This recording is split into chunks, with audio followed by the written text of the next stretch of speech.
Questions. We'll start with Joe Bettner with the Norman transcript and then go to Eric Bailey. Joe? Hey, Spencer. Saturday, you and the offense played a mistake-free game. I'm curious what you guys are maybe doing to combat some of the interceptions and the fumbles. Have you done anything in particular to try to right that? Really just keeping our focus, just more being more really just being more focused on everything, especially with my play, just taking what the defense gives me. When those shots open up, we'll take them, but just running the offense, and we all trusted it well that last game. So that's our goal every practice, and then definitely going into this game this week and future games. Thank you. Eric Bailey, Tulsa World, and then Jason Kersey. Start to his college career. Can you talk about the working combination you have with him? And then also, where can you guys improve in the pass game as a duo? When Marvin came in, we knew he'd be a special guy for us. Just that relationship grew just throughout, I guess we could say our 1 or 2 spring practices, and then throughout our OTAs and fall camp. But yeah, he's a great player. He's still young, so he's got a lot.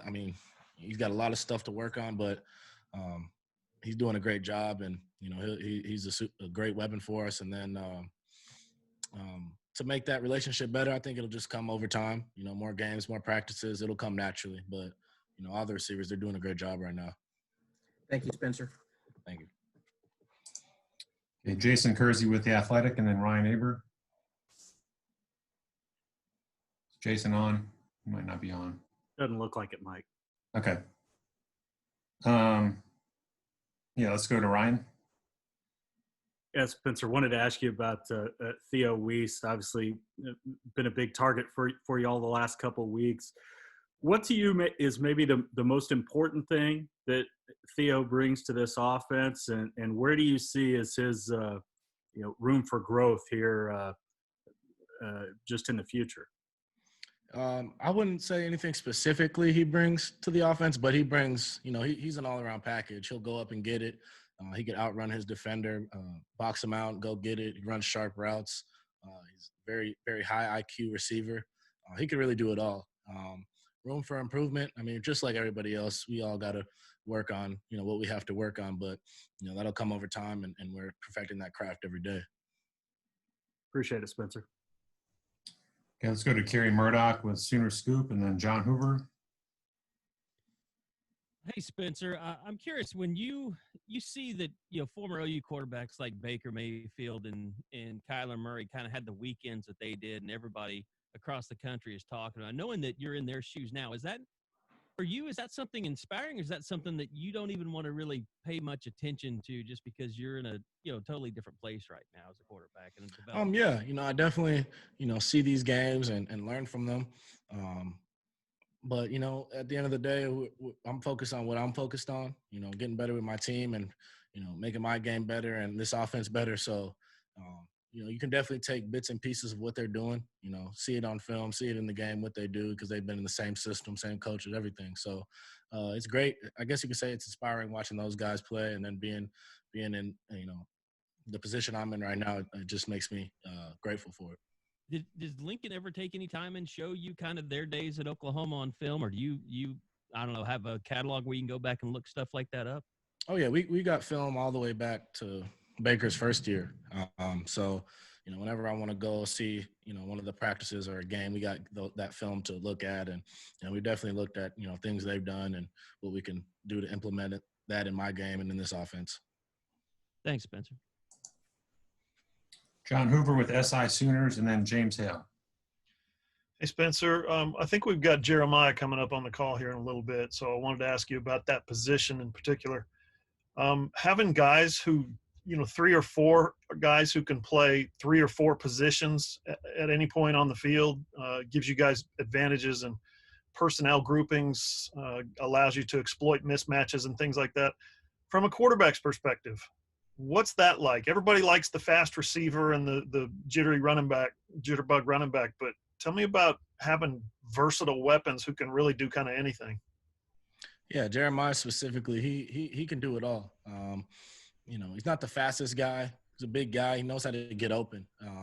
It's just his feel for the game, his feel for the routes we have him on, and his blocking assignments. And when he runs the ball, he just got a great feel for it. So, being the quarterback, that makes your job easier because, the defense might be looking for that deep shot with, a fast guy down the field, and they might forget we got a H-back sliding out. So, just having him and a couple other guys that, can do the same stuff helps a lot with our offense.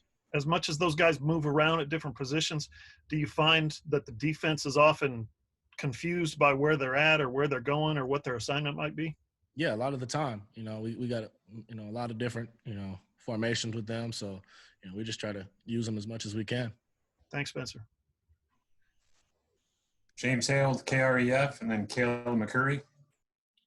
Spence, I love the fact that you attacked downfield, that you took a lot of shots downfield in this game. I know that's one aspect you got to love about this offense, but talk about this part of the offense and the ability to get chunk plays as much as you can out of this offense. Yeah, I mean, that's my favorite type of play, just letting it go down the field.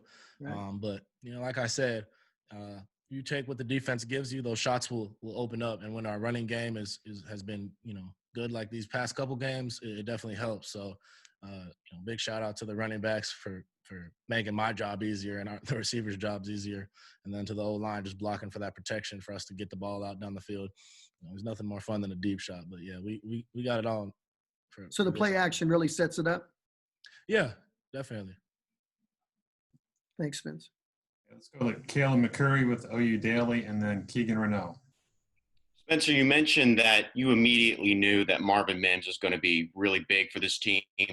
I mean, what were you seeing out of him when you first saw him in the offseason? And at what point in the offseason did you know that he was going to be a big deal? Well, before he even got here, I hosted him for his visit. And I didn't really know much about him, but I think he finished out his high school career, and I saw he broke, I think he's the leading all-time Texas receiver. So, that by itself is super impressive. And then when he got here, he was just balling from the jump. I mean, just how he picked up on, the plays and learned the offense, and then just how he runs. I think he ran a 4.3, when he got here or something like that. But the Joker's fast. He can get open. He catches the ball well, has a great IQ. So he's a great weapon for us. Thanks, Spencer. Okay, Keegan Renault with Sooners Wire, and then Jenny Carlson. Yeah, Spencer, after the second touchdown to Marvin Mims, you pointed towards the sideline. Was it something that Lincoln had shown you, during the game, after the game, or is it you just pointed to the sideline, or something was pointed out to you, or what was the reasoning behind that? Oh, I just look at the sideline and look at some of my boys and, pointing at them. I'm just having fun out there, really. It's just something in the moment. Just have fun with it. Thanks, Spencer. Jenny Carlson, and then Brandon Drum. Hey, Spencer. How are you? I'm doing good. How are you? Good. I hope your Arizona blood is handling this ice storm okay. I'm trying. So are we.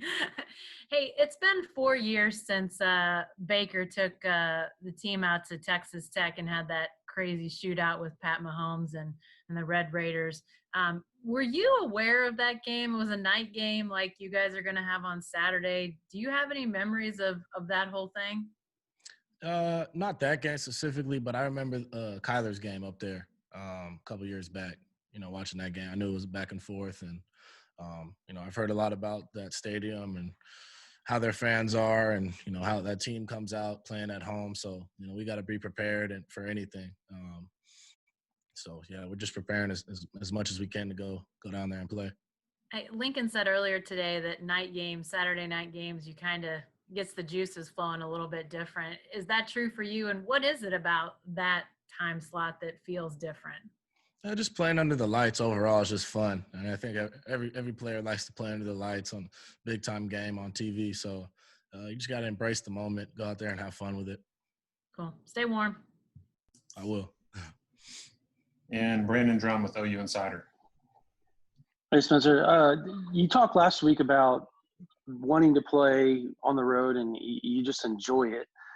Can you walk us through how Saturday and just how comfortable you felt out there? And then have you started to notice the game?